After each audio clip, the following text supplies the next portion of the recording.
নবী সাল্লাল্লাহু আলাইহি ওয়াসাল্লামকে এই ব্যক্তি বড় দুঃখের সাথে, দুঃখ ভরা অন্তর নিয়ে এসে বলে, ইয়া রাসূলুল্লাহ, আমার আত্মীয়দের সাথে আমি ভালো ব্যবহার করি, তারা খারাপ ব্যবহার করি। আমি তাদের সাথে মিলে থাকতে চাই, তারা আমার সাথে মিলে না। তারা আমার সাথে মূর্খামি করে, অথচ আমি খুব ধৈর্য ধারণ করি। কালা, তখন বললেন নবী সাল্লাল্লাহু আলাইহি ওয়াসাল্লাম, লাইন কানা কামা তাকুল, যদি ব্যাপারটা এমনটাই হয় যে এইরকম আচরণ তারা করছে আর তুমি ভালো করছো, ফাকান্নামা তুসিফুহুমুল মাল্লা, তাহলে যেন তুমি তাদের মুখে গরম ছাই ঢুকিয়ে দিচ্ছ বা ছাই ছিটিয়ে দিচ্ছ।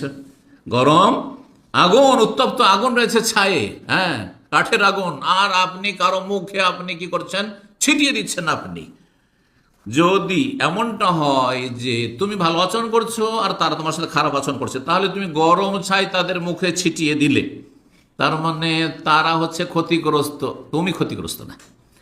ওয়ালা ইয়াজালু মাকা মিনাল্লাহি যাহিরুন আলিমা দুমতা আলা যালিকা, আর তুমি যতদিন পর্যন্ত এই ভালো আচরণ করতে থাকবে আর তারা মন্দ ব্যবহার করছে, খারাপ আচরণ করছে, আল্লাহ তোমার স্পেশাল সাহায্য করতে থাকবেন। সর্বদা আল্লাহ জাহিরুন আলাইক, তোমার সাহায্যকারী থাকবেন। কি আল্লাহ সাহায্য চান? আল্লাহ তোমার সাথে থাকবেন, তোমার সাহায্য করবেন, যতদিন পর্যন্ত এই ভালো চরিত্র তুমি ধরে রাখতে পারবে।